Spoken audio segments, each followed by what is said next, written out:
Hello and welcome to Show Me Mike, episode number 114. If you're just joining us, was that a clear cut? I don't think so. Probably the worst version of that I've ever heard, but that's good. I like to set the bar really low in a podcast. When you're starting over, you're refreshing, you're starting again. Mm-hmm. I forget what the podcast nerds call it, like the there's the pod fading is like when a podcast dies. Right. I don't know what it's called when it's slowly reviving, like, because this show had like let's say it was 1,000 listeners or so, subscribers or whatever, if our stats were correct, and then now it's in a few hundreds of subscribers, and so pod zombie maybe. Yeah, maybe. Yeah. Yes. Yeah. Like Rob Zombie, but pod zombie or Zomcasting. Is that that's probably what they call it? That's probably the live stream version of it. Is that yes? Well, there was an article. Welcome to Zomcast. There was an article we had talked before about like void casting, where like talking to nobody. And there was an article, I believe, over on Kotaku or The Verge, about people who spend forever just streaming to no one, years and years and years, streaming to zero viewers, and I don't know how I feel about that. I mean, it's like, you're doing it to just put it out there. I mean, I love the illustration. I think that is a great illustration over on The Verge. You load it up and it's just like, you know, it reminds me a lot of what I'm staring at right now, which is kind of funny. But this if you're interested, this is a good article to check out. Yeah, and there was a question, actually. We'll kind of like just group everything all together in one big blob of conversation here, because I think we kind of touched on it a bit. At Clueless asked a question of the show, which you can do on Twitter using hashtag AskSMYM. But at Clue_less asked, why have you gone for Twitch as a streaming service? What are the pros and cons of Twitch? He uses YouTube Live, but with a private feed for Patreon patrons, is that's a perk. Is it possible to keep it private in Twitch? So we touched on it a bit. Like, Twitch feels like a bit of a fun platform, a little bit smaller pond, maybe, to try and get some viewers in. It hasn't really worked for us, to be honest. We're still we have our folks who are like your brothers watching. We have our Logan who's watching from across the pond. Yeah, we have a few folks who stop by, but it definitely hasn't felt like this, like random people just stopping by because we're recording a podcast and they're happy to check it out or whatever. Or if they do, it's just to troll us or put racial slurs in the chat. I mean, whatever your fancy over on Twitch. Two white dudes in tech. There's a lot of slurs they can throw at us. Yeah, boy. No, but anyways, I digress. It still feels like it's a sort of fun, creative platform, as opposed to YouTube is just like wide open. Everything is on there. And so, and we like to stream video games occasionally and have a bit of fun with that. You did some Firewatch streaming the other night, which was your first playthrough of Firewatch, a great game on the Computertrons. Yeah, that was fun. Putting games out there to watch, or even putting games on this channel where most folks are expecting, like, I subscribe for YouTube content, and 95% of the time it's like somebody messing around editing their podcast or playing a game that came out 5 years ago or whatever.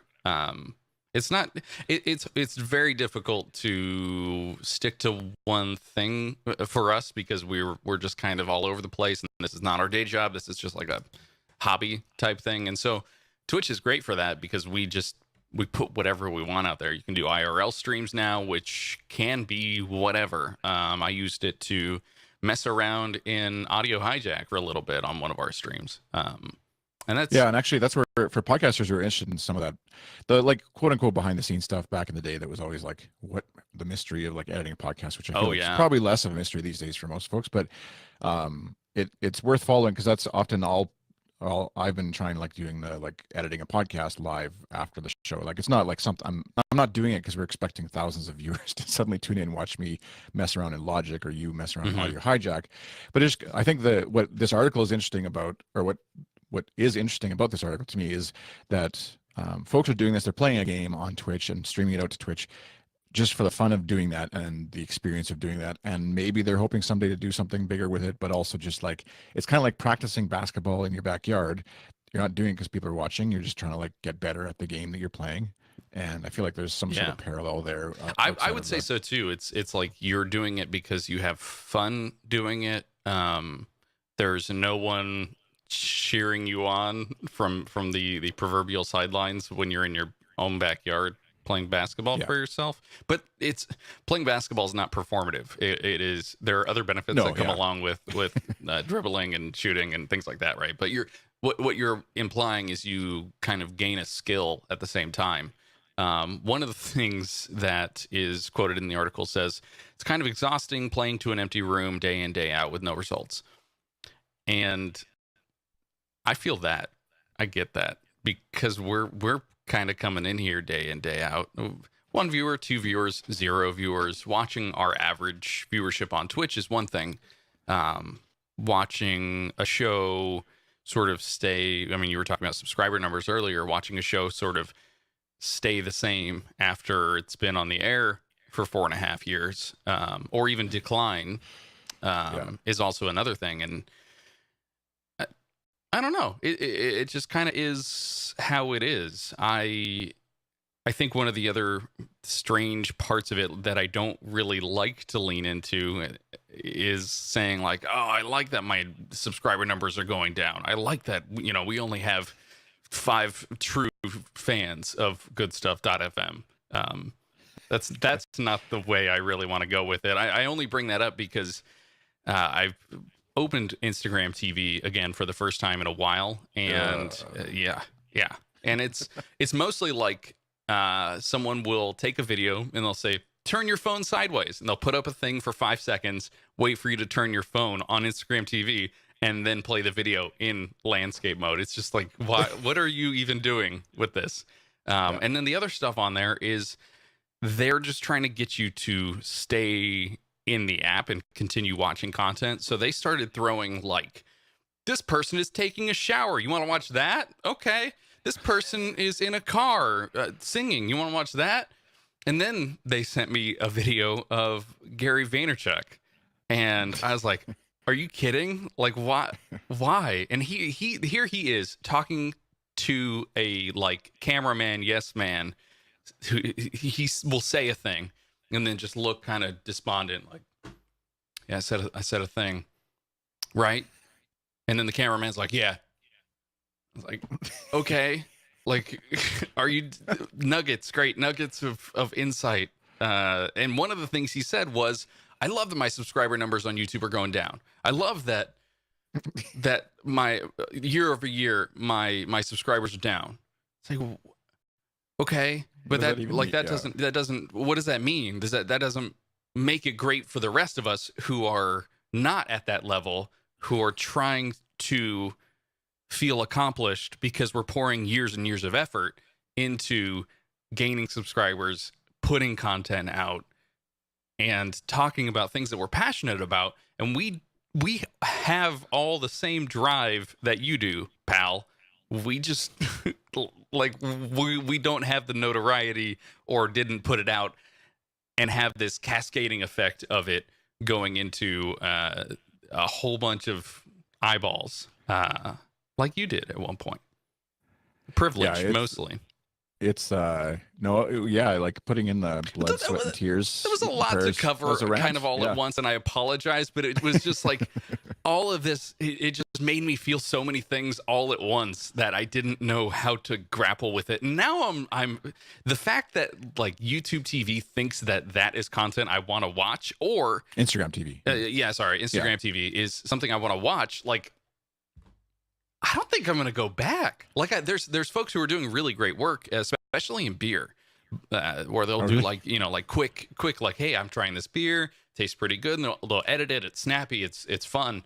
I don't ever want to watch Gary Vaynerchuk sit in the back seat of a car while someone drives on video ever again. There's a show title. I think that there's a few things to unpack there, but I think for the podcasters maybe who are listening, first of all, whether it's streaming on Twitch or your podcast, your subscriber numbers in your podcast host or whatever is staying at 0 or it's 5, and like 3 of those people is your mom downloading it for you or dad on 3 different podcast players. Because it is, honestly, it is. Yeah. it's disheartening, but also that's where I go back to, just like with the Twitch thing, is I'm doing this because we're doing this because we're having fun with it. Yeah. It's a place to talk. It's a place to hang out with some friends. It's a place for people who listen and watch and do enjoy it, and chatting in our Discord or whatever, and those kinds of things. And so obviously, if it was like we need to make, I was looking back at some of our notes from like a few years ago from when we started Good Stuff, and like some of the discussions of like we need to have like sponsors now, and we need to have like, it's just like a ball of stress to like live like that when you know that it's a thing that you're wanting to do as a hobby, I guess, and sort of being okay with hobby level versus like this is my career. Because I feel like there's almost, in my experience anyways, in watching people who gain success and other people who don't, it feels like there's a 50-50 chance based on other random things beyond your control, where all of a sudden some random person retweets your thing, and then someone wants you to be a guest on your thing, and all of a sudden you're working at Apple now or whatever. Or like you're right. Or you land a show with Amazon randomly. Starting by talking into a Yeti on a cardboard box. Yeah, no, for sure. Like Aaron Mahnke, right? Like that's his show lore. Which, no, like I appreciate that you're able to pick up what I'm throwing. Thanks, Chris. I think he's a great example of like he deserves all the success he has. Perfect example. But it is also, there's a whole lot of random stuff that happened that he didn't control. Like he put himself in the right place, right time for sure, by doing good work, hard work, creative work, all that stuff. Yep. But if he had done that 3 years earlier, it would have gone nowhere, because podcasting wasn't as big as it was, let's say, just for one example. I mean, there's a million different variables. Like, maybe he was more happier one day and didn't want to spend time delving into the darkness of the world or whatever. Like, there's a few different variables there, but like there is a thing where you put in the hard work and you do that. And then if you do that and you're still not having the success, that's where I feel like it's depressing, and you can really set yourself up for like a mental, like, deep dive into the yeah, for sure. I mean, I would say at least for the independent producers, that is the case. When it comes to putting out a show that becomes very interesting, I think one of the examples that I've listened to recently, Kenny actually sent me, gosh, I can't remember the name of the show.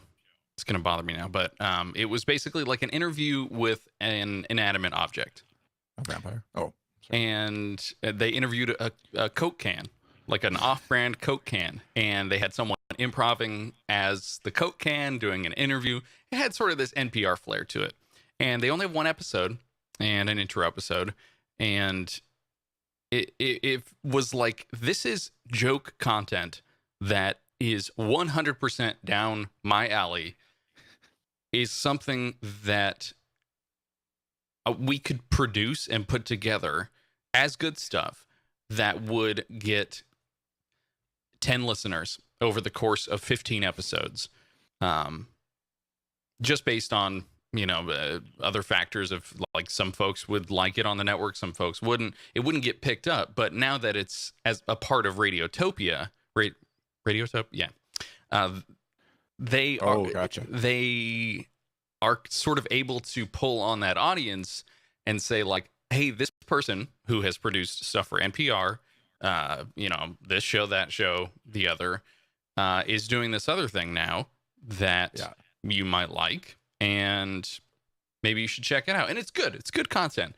But when they get to the end of the show and they say that this is produced by 20 people, and some people did research, some people did music, and it's like, this is like far and away, like way beyond anything that a normal person would be able to do. We could never, without going whole hog on Good Stuff, be able to support content creators in a way that places like NPR are able to, where they're paying an audio engineer, they're paying someone to do research for them, they're paying someone to do voice work for them, then they're paying the host, and then they're paying for advertisements, and it just cascades further and further and further, and that's sort of what snowballs into notoriety, and that's what then starts to snowball into, if that person does this show and it becomes successful, great, they go somewhere else, and that show also, I guess by proxy, will become even more successful potentially. But once you enter into the professional sphere of producing podcasts, I think the expectation is very different, and you start to see the same sort of content, but get more notice. Yeah. It's frustrating, I guess, and I'm trying to like grapple with that whole thing, and I think you feel it too. Yeah, it's something where, like, for listeners out there, you're trying to, like, you want to encourage folks, like, anything is possible and you can do anything with this, and who knows what will happen, but also, like, sort of tempering your expectations of what might happen and why you might only get 100 subscribers, and that might be the peak of your show or your podcasting life even, or you might suddenly get some massive number. But, like, to compare, going back to the basketball comparison, I guess, like, you and I playing basketball against, like, the San Antonio Spurs, let's say, or whatever, like, or Toronto Raptors for the Canadian content. Yeah, there you go. There you go. Got to keep in Canada. You have to have a minimum 10% Canadian content. So, but to have, like, to compare that, you have to, like, you can't compare yourself as if, like, you and I and the Good Stuff team, or whatever. And so it's like, but it is like, you look at the finished product and you're like, they have a podcast, I have a podcast. So why? Why theirs, not mine? And then, you see, like, the 20 people. Even when it's the same kind of content, Aaron Mankey may be a good example, because there are other folks who are trying to do pretty much exactly what he did with science fiction, or with another genre, or complete horror rather than just kind of spooky a little bit, and with differing levels of success. But it's like, when you hear a show that is popular, you hear their format, you hear their content, and you go and do that yourself as an independent creator, you can have varying levels of success. It's not a guarantee that you will get anything more than 0 viewers on Twitch for whatever it is you're putting together. And throwing money at something seems to work pretty well in terms of, like, getting success. And as hobbyists, as podcast hobbyists, we're not always able to do that. We've poured money. I mean, I shouldn't say that we haven't put any money into this, because we have poured fountains of money into Good Stuff, but it's different. Yeah. All right. So enough about the the downside of sorry, downside. I think. Yeah, I don't want to be like hey, Kyle is now co-hosting the show and it's a real downer. all it does is talk about, like, how much podcasting is not a good business to get in, because I mean, I've put out 5 this week. It's what I like to do, and it's what I like to put out, and it's how I think it's like this show is one part therapy for, I hope. Anyways, what I envision for this show, if you're listening and you're wondering whether you should subscribe, is like one part therapy for podcasters, one part like a bit of advice, but sort of spinning into the other conversation I wanted to have too, is like we're not going to be, this is the microphone you should use, guys, and if you don't use this microphone, you're not going to have success, people, right? Because that's the other part of the podcasting world that gets kind of frustrating, is like, if you put out crap audio, you're not going to have success. Because you and I both know there's plenty of podcasts who have amazing success in spite of, or because of, their crappy audio, like or because they don't have a website, or because they don't know how to use iTunes SEO garbage pop properly, or whatever. And so if you're I got all emotional there. But if you're listening and you want, like, asking us questions about some of those specific things that we've experienced, for sure, we'll happily talk about those, and, like, mic advice or experience with different USB devices or software we use or whatever. Like, happy to talk about that stuff, but also know that there is no, like, ABC and then you will have success. That's where, even, like, I've toyed with the idea of, and people have asked me about putting courses together on how to podcast. And every time I do that and I start going down that road, I think I hate the idea of, like, I cannot, because I know I can't guarantee anybody any amount of success in this arena, because there are so many variables. I can guarantee, or, like, help you get to a place where you're set up for some amount of success, careful, if it comes along for you. But the idea that I'm going to get you to the top of the whatever charts, iTunes charts, I get is it. a thing that it makes me feel queasy inside. So that's where I hope and want to develop a community of podcasters, or people who aspire to podcast, who would like to just sort of learn as we go, and figure things out, help each other out, you know, sort of like a community of folks who podcast, I guess. So that's really what drives me the most as well. It's like knowing that a couple folks have listened, or watched like the Twitch archive is fun. Having folks make in jokes in our Discord is fun. Um, having a single tweet go out that says like, "Hey, I'd love it if your podcast covered this," or asking a question is as rewarding as just doing the show, making the content and putting it out there. There's another article that you actually put in here for the best. Not trying to bring it down even further, but the best podcasts of 2018. Do you listen to any of these? Is kind of all I'm curious about. Well, the main one, like so there's the New York Times Daily, which is like a 5 days a week podcast, just like covering the last day's news, basically. And I've really enjoyed that, just as a person who's not American and not inundated with American news all the time. It's kind of like a way to sort of get a 50-minute version of what's happening in the world, so I feel a little bit more caught up. But anyways, part of what they had, like the top one listed there is Caliphate, which is sort of a spin-off from that show, where it, like, basically an embedded reporter walks through like what's going on with the Islamic State and all that kind of stuff, and how does someone get radicalized into terrorism. And it's like this gripping real world kind of story that obviously there's like, it's not a thing, going back to what we were talking about earlier. You and I aren't going to like all of a sudden do something like this. Right. Is like journalism at its most expensive and experienced, I guess. But some of these shows, I think what inspires for me, I guess, with these, and I like that they're not like so focused on only the typical top ones that you hear about all the time, top shows or top networks or whatever. There's definitely some of those, like the Making Obama one, for example, is a follow-up to their Making Oprah podcast.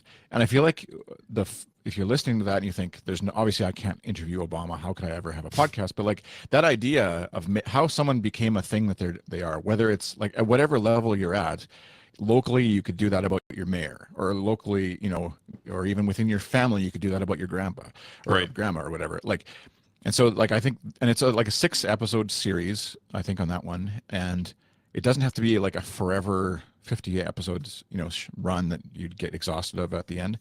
Doing like a little sort of encapsulated show like that is a great idea, and starting with something that is attainable at your whatever level you're at is a great way to sort of cut your teeth on some of these things.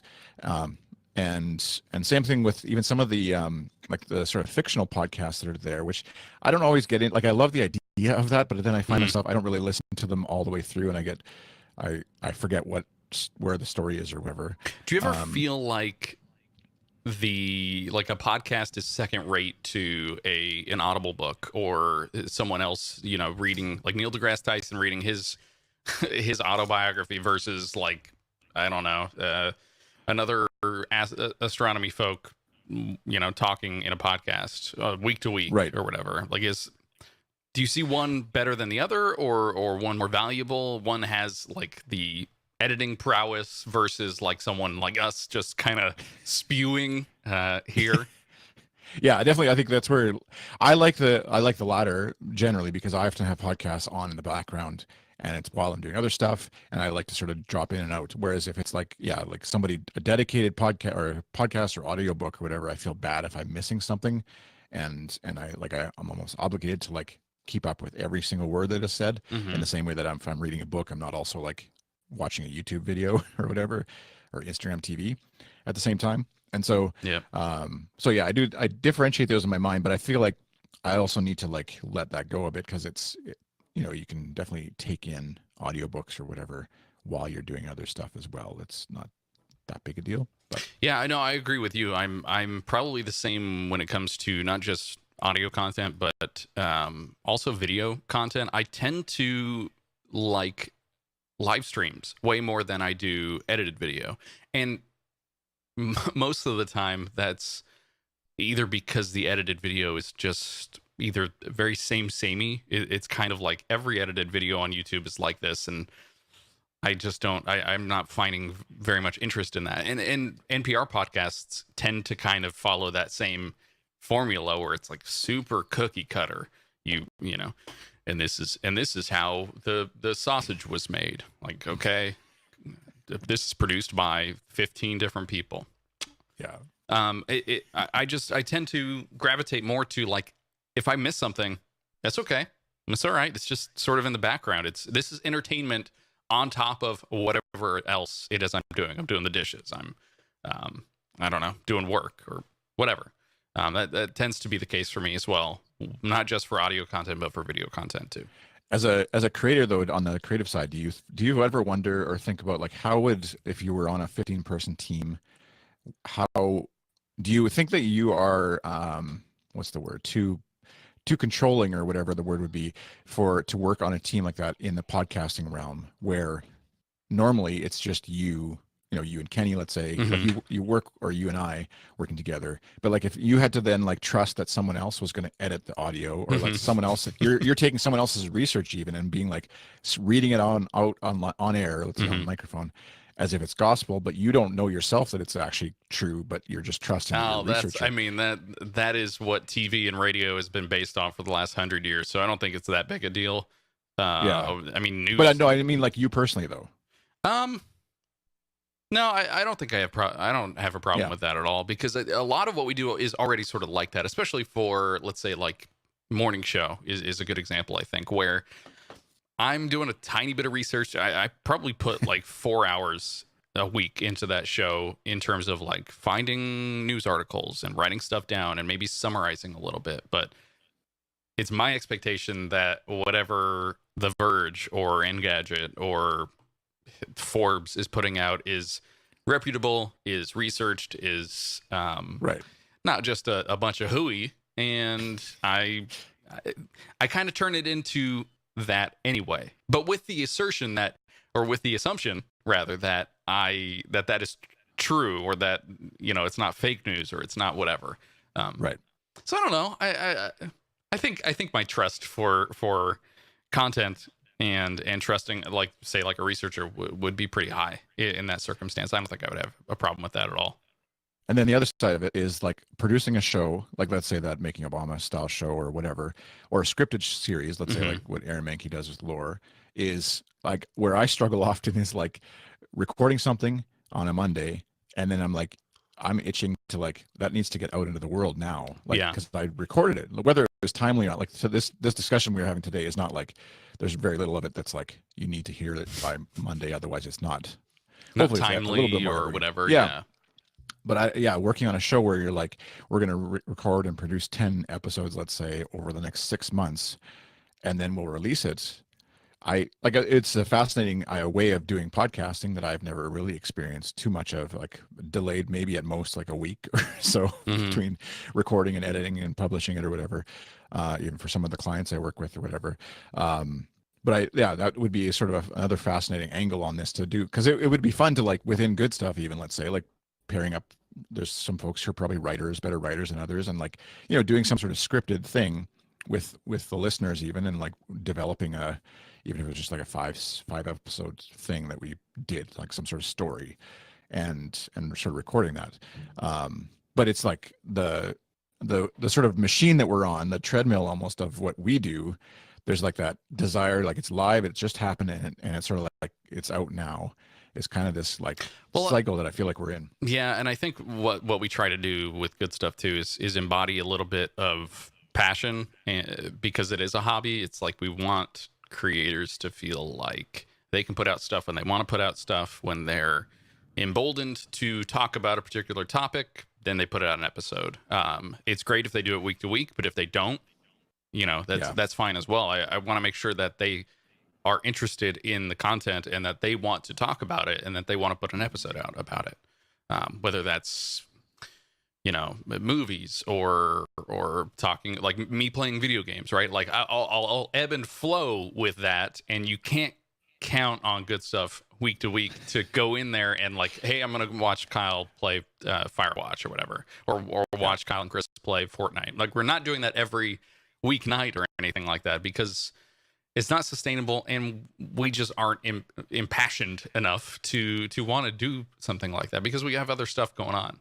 And I think that's just the flexibility of being able to do that is nice. And I like that the bar for things like streaming and podcast creation are very, very low in terms of the amount of work that needs to now go into it in order for something to sound professional or for something to be listenable and enjoyed by other people. Which is a way of me getting into somewhat of our next topic. You put out a tweet about Anchor, I think, saying like it's a little confusing. Can you summarize your tweet about Anchor for me? Oh, like the financials and stuff. Like, yeah, sort of that idea. Yeah, I think the what I was sort of wondering about is, like, we've touched on Anchor. Anchor.fm, I think, is their domain. Podcasting service for your phone, Android, whatever, and you can very easily create podcasts on it and then host. They do all the hosting for you for free. They also, like, if you have a podcast, they'll import it and host it for you for free. I guess I've said that twice now, so it's definitely free.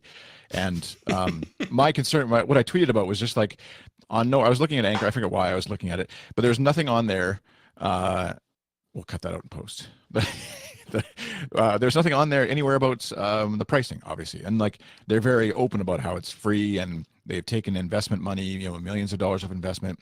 Yeah. And so they're like classic internet worry, I guess, of like, if there's no charge for this service, then how are they going to pay that investment back? Obviously, it's just like business 101. And so then it's the same worry that everyone has for Twitter, Facebook, etc., where like, it's going to be driven by advertisers then, because there's like, no logically other way to pay it has back. to be. Yeah. And so then, like, obviously the content that let's say if we because we talked about, like, when we were looking for hosting and stuff and figuring out where we host, like, what if we just threw everything on Anchor? It's free. That eliminates a $400 bill every year or whatever. Yes. And so, like, that's attractive, obviously.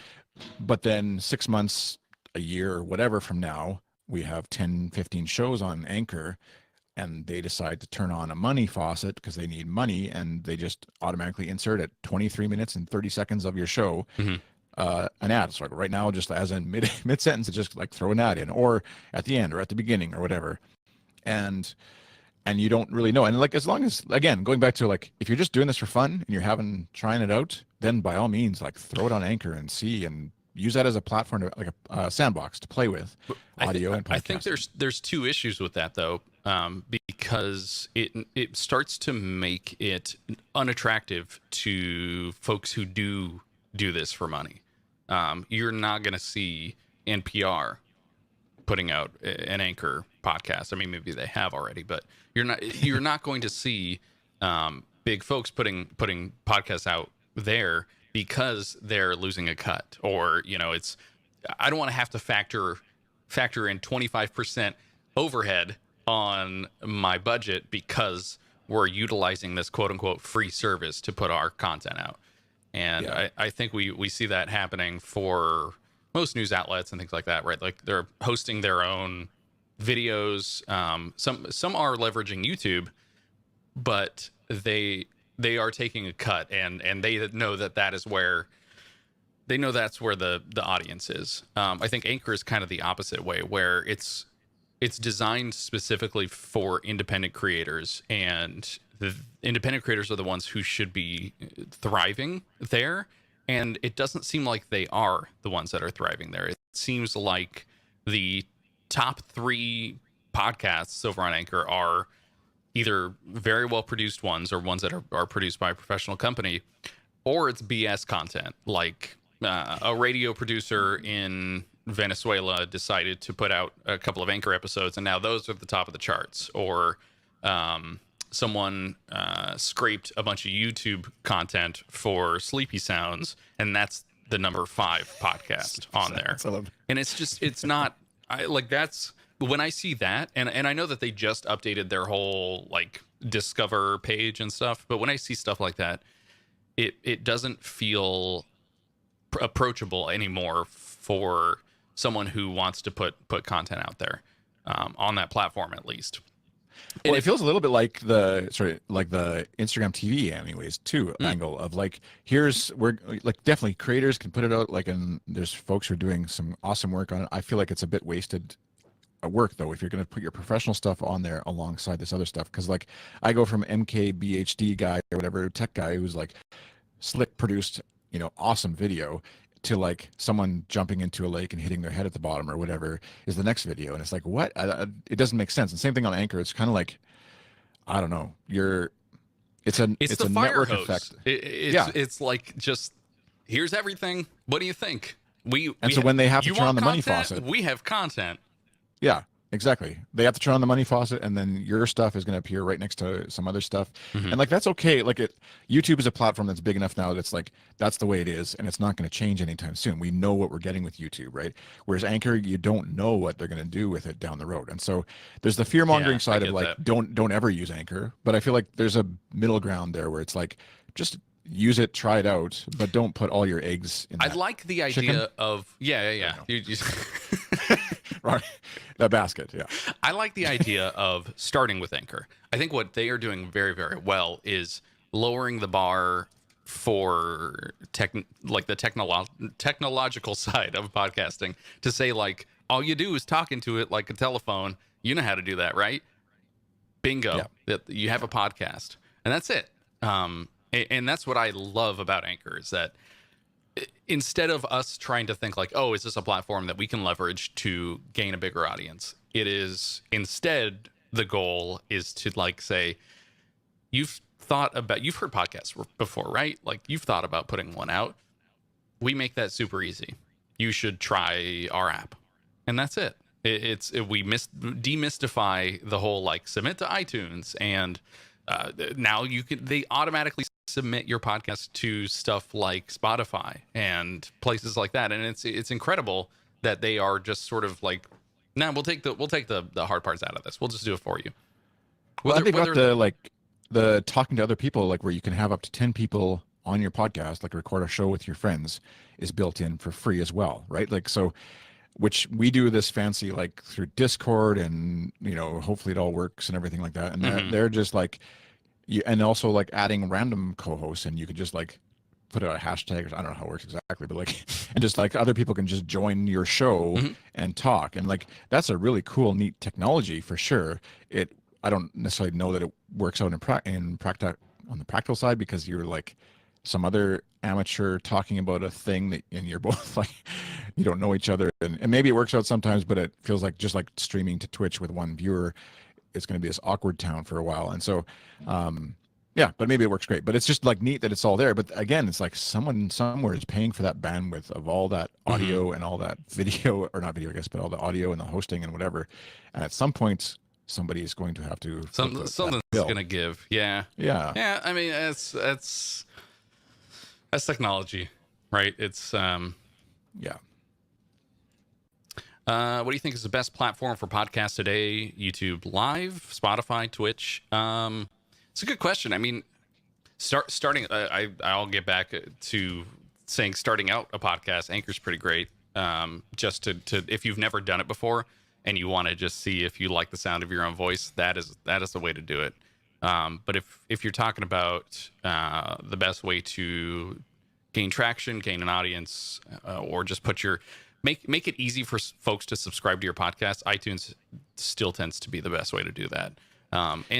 What's great about these new podcast hosting platforms is that a lot of times they'll just submit it for you. You press a single button and it just sort of goes through the process. I know the place that we actually moved Goodstuff files to has started to integrate some of that into their product as well. Transistor.fm. It's got a question mark at the end, but it's still works in the in the URL. They're going public, or opening to public subscribers or whatever users in I think a month or so. So yeah. And what they're doing now is they've I think yesterday they tweeted about being able to post your podcast now to Spotify, which is cool. I know there's a huge audience of people on Spotify right now. We just don't see much of a return from that. One of our shows is on there right now, Today's Special. I am tracking 0 or between 0 and 2 downloads per week from there. So it could just be me testing, but discoverability on Spotify is a little wonky as well. And just to clarify too, like the question, like it was about the platform for podcasts, a lot of the ones you listed, YouTube Live, Spotify, Twitch, are places where you would distribute your podcast to, Mhm. you still have to host it somewhere, like Kyle was saying, The like the Transistor file itself, or yeah. Anchor or Libsyn is like a classic one or whatever. And generally, like if you're just starting out, you just have to sort of commit to and allow for say a $10 to $15 a month budget to like try it out for a while. Yep. Like that's sort of Yep. part of the hobby cost, unless you're using something like Anchor. And so, Which is great. yeah, Because there's no money involved. yeah, and that's where again, You'll know whether or not you like it. exactly. And actually, the best, honestly, what I tell clients too is the best podcasting platform to start out with is probably just your computer. Like what did we call it? Zero casting or void casting? Yeah. Yeah, like record it on your computer, record yourself doing a fake show, assuming you're talking to listeners, just like you're on Twitch when you're talking to nobody, and then play it back for yourself. Play it back maybe for a couple friends. You don't have to have a whole big network set up or website set up or anything like that. You can just send them the MP3. They can listen to it. That's the same as a podcast. And then you'll know pretty quickly if you like the idea of A, like hearing your voice, B, having other people comment on what you have said and your voice, and whether that's a thing you should go forward with without having to spend a dime. Like you can just shout at your computer basically. So, Well, like, it was pretty funny. I saw. I mean, it's probably just a tweet that someone screenshotted and posted back on Instagram. But it said, "My mom hosts a podcast, but it only stays in my Yes. voicemail," which I got a huge kick out of. And it's like, yeah, that is kind of how it is. It just sort of, it's something you listen to later that someone's audio voice somewhere. is on. Yeah. Yeah. Yeah, that's what you asked how much shows per month do you think works best? I think we're responding to folks in our Twitch chat room as we record now. Obviously, we record live on Twitch, and then folks who are listening on the audio version later. Obviously, there's nobody. They're screaming. They're shouting. just shouting into the stereo, but nothing's happening. Generally, like in that's a debatable. It depends on the podcast, depends on the kind of format you're doing, but in general, like people seem to like the weekly idea typically.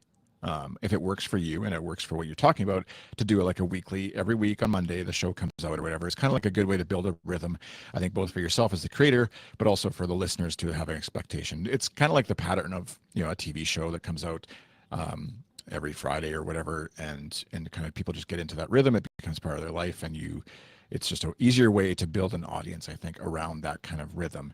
You can also do, like we talked about earlier, random whenever you feel like it stuff, but just don't expect that it's going to be as easy to build an audience, or that the same folks will stick around or whatever. Yeah. But certainly you can do whatever you want. Like there's a huge uptick now in the last year in daily podcasts where I think spinning out of the like vlogging world on YouTube into daily podcasts, either in the news world, like I said with the Daily earlier, or other tech shows that are putting out daily tech news and stuff like that. That's certainly a thing you can do. Obviously, a lot of work, and it's kind of like what you set, whatever you set yourself up for is a thing you're going to have to keep doing indefinitely. And so you want to make sure you're, I guess, capable and able to keep up with that kind of and enjoy schedule. it too. Like if you are not, this is like one of those book cover things, but if you are not enjoying your podcasting experience and you no longer find joy in saying the things you're saying for the show that you're producing, just find something else to do. Find something that does go play basketball in your backyard. Exactly. Find something that you do enjoy, and then go from there. Shouldn't just produce a show to produce a show. I mean, sometimes we do. Sometimes there are days where I'm just like, man, this morning show thing, this shtick is old. It's great. Like I've had fun in the past, and then there's a week where I'm just like, this is the best show that I feel like we've ever had, and it ebbs and flows that way. And I think often for me, if I dread a show, like sometimes like our YouTube podcast or this one, even sometimes on a Thursday, I'm like, should we do it? Should I message Kyle about it? Like we should, I know. When it's should we? When it's 6:30 and I'm like, or I could just sleep. Yeah, like you're getting up even earlier. But then also almost 100% of the time, once we actually do the show, I'm like, of course I wanted to do that. Like I love doing this. Mm-hmm. This is awesome. I love chatting with you. I love chatting with the viewers or whoever happens to tune in, and the people who listen later, and getting any amount of feedback, even if it's just one tweet or whatever, is like the best, whatever, kind of one of my favorite kind of thrill, whatever drugs almost, I guess. No, for sure it is. I mean, it's one of the it's a dopamine hit. Like we enjoy what we do, and I enjoy even just like futzing around with all the equipment here and trying to figure out what it is that we're trying to do and making sure that it's working. And it just kind of is like these little bumps that you get throughout the whole podcasting process, and even just talking about it and stuff. As much of the like, I want to stay on the positive side of podcasting and make it feel approachable for anyone who wants to do it. And I want to encourage folks who are like, even like, I feel like there are so many people podcasting or doing live or vlogging, and it can feel like that because you see, oh, this person on YouTube is getting 1.1 million views for their blog that they edit, and they have like transitions and time lapse and dubstep and everything. And how am I going to do that? Gotta have the dubstep. Well, it's like it's not really. I'm trying to find a way to be motivational, but at the same time, like just do it. Like if it's something that sounds interesting to you, you should try it. Do it. Yeah, there's I guess it's probably like being on the older side of things a little bit in terms of the tech world, anyways. Considering how hard it used to be to like make a video that put up to the internet for sure. Or whatever. Yeah. So, all right. Well, that's probably enough for this episode. Enough demotivational speak for this episode. You can, as we mentioned, you can use this Twitter. On Twitter, you can use the hashtag AskSMYM on Twitter to ask questions of the show. And we'll grab those and with an if this then that thing and answer it on a future episode. I also set up a what's the link here? Goodstuff.fm/SMYM/ask is a page where you can go and just see actually how that process works as far as asking stuff on Twitter. But also if you have a podcast and you would like to be on a future episode, this show I originally started with the idea of like just interviewing other podcasters, and I kind of want to keep a bit of that spirit where maybe one every 4 episodes or so will be an interview with a podcaster, and then the other episodes would be just Kyle and I chatting about podcasting stuff that comes to mind.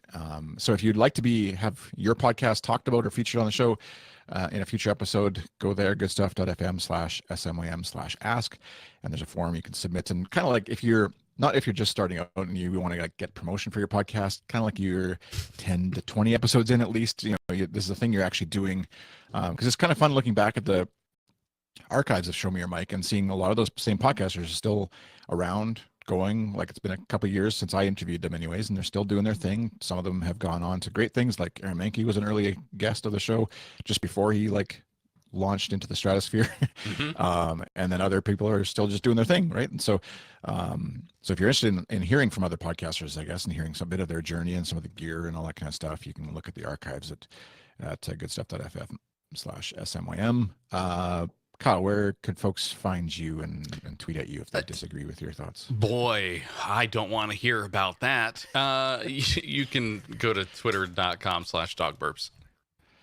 And I'm iChris. The show is SMYM_FM, but probably more importantly is to follow Good Stuff FM on Twitter if you want to know about all the podcasts that we do. We don't tweet a lot from there, but we do just let you know when we're either a new episode of a show has come out and or a show is streaming live. So Kyle does the Good Stuff morning show. Most what are you on a schedule right now or not? Nope.